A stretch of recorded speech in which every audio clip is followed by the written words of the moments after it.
Want the latest updates on cricket and football? Stay ahead of the game with all the action from the IPL, Premier League, La Liga, Bundesliga, Serie A, Champions League and more. Introducing 1xBet Sporting News, your ultimate hub for everything sports. The IPL is happening right now, and if you don't want to miss a single moment, match update or breaking news, download the app today or visit the official news website. Use the promo code shown on the screen to unlock exclusive offers. चलो भाई ए भाइ हजुर माइलो दाइ को भन्ने चिनिया छ तैँले किन नचिन्नु हजुर भनेको टिकटकको भिखारी हो त्यही त हो तपाईले सधैँ हामीलाई चाहिँ अपमान गर्नुहुन्छ है अपमान गरेको होइन हजुर आफैले पैसा माग्नु भएको रहेछ त लाइभमा 1000 रुपैयाँ एउटाले मात्रै हाने हुन्छ कि धेरै पैसा पनि हान्न पर्दैन अनि यसरी पैसा माग्नेलाई के भन्ने त माइलो दाइलाई नेपालको टप 1 होस्टर हुन् भन्दिए पनि केही फरक पर्दैन कि टप 1 होस्टर भन्नलाई पैसा पनि कमाएको हुनु पर्यो नि हजुरले 15 लाख रुपैयाँ मेरो मन्थली टिकटक इन्कम देख्नुभयो हजुरको कति हुन्छ कमाइ आज भएन नि कमाइ कमाइ भएन भनेर चुप लागेर बस्ने हो त आफ्नो भ्युअर्सलाई ट्याप ट्याप गर्न लाउनुस् न ट्याप ट्याप गर्न त सक्नुहुन्छ तपाईहरुको हात भाँचिया छ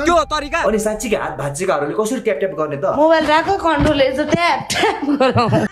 डबल ट्याप गर्न सक्नुहुन्न तपाईहरुले तमासा हेर्नुहुन्छ बसेर काका हजुर भविष्यको हुनेवाला हिरो अनि यसरी टिकटक लाइभमा आएर ट्याप ट्याप गर्दै बसेको अलि सुहाएन के रोनाल्डो जस्ता चाहिँ नपरोस् विश्व खेलाडीहरु टिकटकमा tap tap tap tap tap tap गरे हो नि अस्ति रोनाल्डो र मेसीले बिग म्याच खेल्दै थिए सुर्ती खाने पैसा पनि दिएनन् केटा छाडा बोल्ने आफ्नै भ्युअर्सलाई गाली गर्ने अनि दिन्छन् त यति पनि थाहा छैन टिकटकमा एउटा रमाइलो एउटा कन्टेन्ट हो रमाइलो कन्टेन्ट हो भनेर अनि भएको नभएको सबैलाई जम्मा गरेर लाइभमा छाडा बोल्न दिनु हुँदो रहेछ खुलेआम म्याच के फुटे अनि ब्रान्डेड बोका राडीको बान हैन भ्यूलाई फरक पनि छैन तर जस्तो रन्डीका बान माशाला रन्डीका छोरा जा भात काकी कता हुनुहुन्छ सम्झाउनुस् न काकालाई उताबाट गाली गरेछ उले अनि मैले के सुनेर बस्ने फेरि त्यही त नि त्यस्ता मान्छेलाई लात हानेर निकाल्नुस् न लाइभबाट उले पहिला मुख छोड्यो त अनि हामी किन नामर्द बन्ने फेरि मुख छोडेकालाई त जवाब दिनै त पर्छ गएर उले गाली गर्ने आमा बहिनीको हामी चुपचाप बने कि हामी नपुन्छको चुडा लाएर हिँड्ने भएको त्यसरी सबैको गाली खाँदै हिँडे त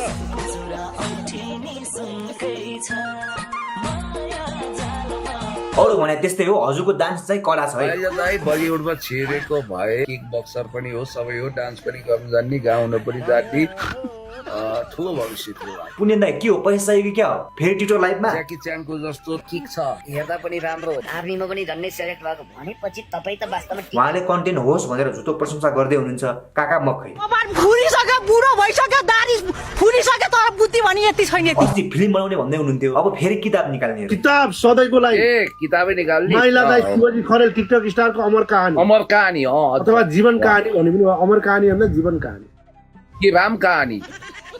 अरे जीवन कहानी चाहिँ ठिक हुन्छ कि कहाँ राम कहानी भन्ने पुण्य दाइले पहिला यस्तो भन्नुभएको थियो के भन्ने आफै अगाडि लगाउने आफै फिल्म खेल्ने आफै डुब्ने अहिले फेरि फिल्म बनाउने कुरा निकाल्दै हुनुहुन्छ एकजना दया आङ्राईसम्म सोच्नुपर्छ किनभने दया आङ्राई भएपछि राई लिम्बू जनजाति आफै बढी हेर्छ सलमान खानसम्म पनि सोच्ने हो कि अनि पुरै इन्डियनले पनि हेर्छ तपाईँ त त्यो निलो फिल्म खेल्नु लाग्नु भएको छ रे त तिमी नेपालमा छौ म यहाँ छु कोसिदेखि मिक्स फिल्म खेल्नु तिमी चाहिएनौ खेल्नको लागि यो र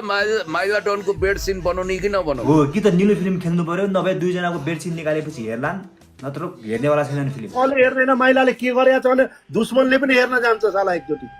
गाली गर्न भए पनि जान्छ गाली गर्नु भए पनि जान्छन् तर हल बाहिरबाटै गाली गरेर फर्किन्छन् भित्र छिर्नेवाला छैन एउटा हिरोइन हामीले खोज्न पर्छ कि प्रियङ्का कार्की फिक्स गर्नु प्रियङ्का कार्कीलाई लिन पर्छ होइन बिउलाई पनि लिने तर दुईटी हिरोइन चाहिन्छ एउटा घरवाली एउटी बारवाली दुईटी चाहिन्छ दुईटा हिरोइन चाहियो भनेपछि आफूलाई के सलमान खान थान्नु જોઈએ क्या नेपालको सलमान खान हो म पनि सलमान खान त हिरो हो नि हामी पनि त टिकटकको हिरो हो ट्रोल होस् टिकटकको सलमान खान होम जो म जबरजस्ती सलमान खान हुम भनेर हुन्छ ऐना देखाइदिउँ सलमान खान भन्दा कम छु र म त्यो त हुनुहुन्न त्यही भएर केटीहरूको लाइन छ हजुरको पछाडि जाने हो भने तपाईँ भन्दा राम्रा ब्युटिफुल केटीहरू अगाडि पछाडि लिएर हिँड्न सक्छु तपाईले चाहे पनि कोही केटी आउँदैन दाइ किन आउनु चाहिने पर मरियो त अब फेरि अब आउँदैछ अब हेर्नुहोस् 1-2 दिनपछि फेरि हंगामा हुन्छ एउटा अब फेरि एउटा नयाँ केटीसित मेरो लाइफ चल्छ मोबाइल तपाईँ अरूसँग नजिस्ने सिपछि कि तपाईँ मेरो तर हजुर र बिउको जोडी अलि सुहाउँदैन भन्छन् नि बरु बिउको जोडी मसँग कस्तो हुन्छ हाइट पनि मेरो छ बिउलाई कसले घुमाउँछ माइला दाइ कि म हेन्सीसँग कि माइला दाइसँग माइला बेबीसँग नि कस्तो कुरा गरे ल देख्यौ हेन्सी अनि हेन्सीले त बिउलाई बिहे गर्छु भन्दैछन् यति पनि दिन बिग्रेको छैन कि डेढोसँग बिहे गर्नुलाई बरु अपाङ्गोसँग बिहे गर्छु माथि चढ्न नसके पनि बालै भएन बुझिस् नि आफै चढाउँछु आफै चढ्छु गर्यो डेढोलाई गर्दै यसरी एक ठाउँमा अर्को ठाउँमा हाल्ने मुजी त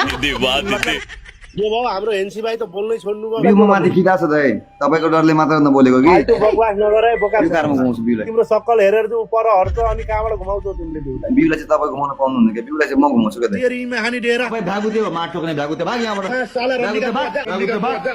भागुते भेगुता साला भन्छ साला हरामी साला रन्डिया बाउको उमेरको मान्छेलाई भ्यागुते भन्ने हो ल माफी माग्नु पर्यो मुखबाट निक्लिया होला एकचोटि सरी भनिदियो सरी भन्नु रे भाग यहाँबाट चोत कौवा साला भेले मुजी माछ चिकन डन्डीको सरी भने माछ चिकन डन्डीको छोरा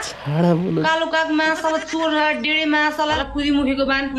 बान कौवा साला माया चिक्ने कौवा कहाँ से आते कसैले पनि त्यो हिरोइन माथि आँख लगायो भने ठोकिदिन्छु साला सामुन्ने आयो गोर्खाली तँसाले के हेर्न आएको यहाँ फेरि कसले बोलायो तँलाई मेरो लाइफमा मैले बोलाएको मैले बोलाएको बिउको नयाँ बोयफ्रेन्ड सक्छौ भने गएर बिउलाई पटाएर देखाउ त जाऊ दाइ जानु त तेरो दाइले अब के गर्छ हेर सक्छौ भने पटाएर देखाउ न तिमीले जाऊ कुरा गरौँ न एकछिन छोरा हजुर म करोडपतिको छोरा हो कता कता देखा जस्तो लाग्यो मैले this girl is awesome okay एउटा कुरा भनौँ भन त तपाईँलाई मन पर्छ yes oh my god I love you okay फेरि भन्दैन मैले सुनिनँ I love you I love you okay फेरि जीवन लामो गयो त एकचोटि चेक गरौँ हेर त ब्रो हेर त ब्रो त्यस्तो नगर्ने गर के काका बिउ अरू केटासँग मस्किएको देख्दा हजुरलाई कस्तो लाग्छ जलस हुन्छ त्यससँग म बोल्नु त्यसको बुढी हो म मेरा विरोधीहरूसँग गएर हाँस्ने मस्कनी नगर मलाई मन पर्दैन रिसाउ भाइ रिसाउ नगर यार केटीको चक्करमा रिसाइरहेछ के तिमीलाई पसन्द छ भने लिएर जाऊ यार मैले थोडी रोकेको छु यार लिल बुद्धले फेसबुक लाइभमा बिहा गर्छ तिमीलाई बिहा गर्ने तिम्रो औकातले पुग्दैन भाइ चुप लागेर बस आज तपाईँलाई त्यो चाहिँ चुम्मा चाटी जो आइरहेको छ नि भोलिको दिनमा त तपाईँलाई पनि त्यस्तै हुन्छ जो हामीलाई भयो मलाई नसिका मलाई त तपाईँको माया लाग्छ हौ किन होइन होला यार म भनेको तपाईँलाई एकदम मनैबाट माया गर्ने मान्छे हो क्या ओइ सिरियसली तिम्रो सबै ठुलो छ हाम्रो खोडा लामो छ ए ल ए हो हो। त्यस्तो ए ठुलो छ म्याचिङ नि तपाईँको अरू ठुलो भए पो हुन्छ ओठ मात्रै त होला नि खोलेर देखाइदिउ हेर्नु पागल के भन्दो रहेछ एकछिन भिडियो कलमा बोलाउनु पर्ला जस्तो तपाईँलाई चेक गर्नु लाडु देखाइदिनु तँलाई मेरो म्याचिङ नि लाइभमा देखा देखा उठ देखा लाज लाग्दैन मुजी तिमीलाई बेबी म यतिकै राम्रो छैन हेर्नु न केही मेकअप छैन राम्री छु नि त भन्दा राम्री कुइरिनी छ मसँग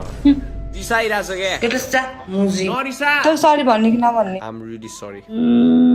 स्टप डोन्ट डु इट चुप हान्छ त baby no no no no no baby जाठा माया गर्नु नि नो फक यु किन फक यु माचिक्ने मलाई मुख नछाड तुले माचिक्ने भन्दा के हुन्छ रिस उठ्छ यस बिच मलाई कस्तो मुजी भनेको त नि तँलाई रन्डी छोरा पनि भनिदिन्छु म त रन्डीको माच रन्डीको छोरी रामसँग बोल्ने नि फेरि छिनेर बोल्ने हो के खा मेरो रामसँग बोलेको बुझ्दैन खा भने बुझेनस् मा मुखसुख बढाइदिन्छु फेरि त्यही आएर म आइज मा छिनेर बोल्ने मसँग बोल्दा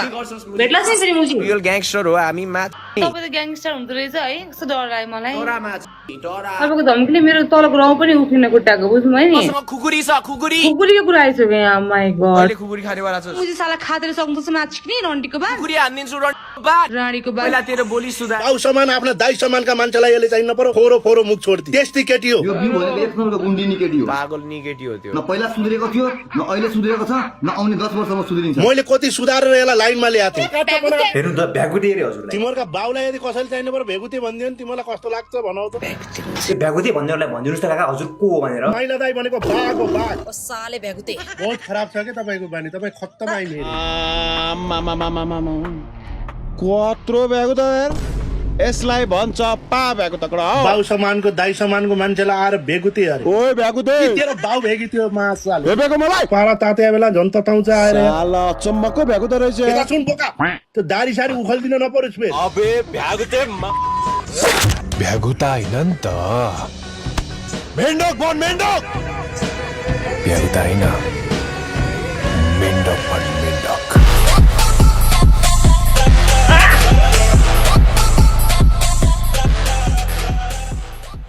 कौवा साला माया चिक्ने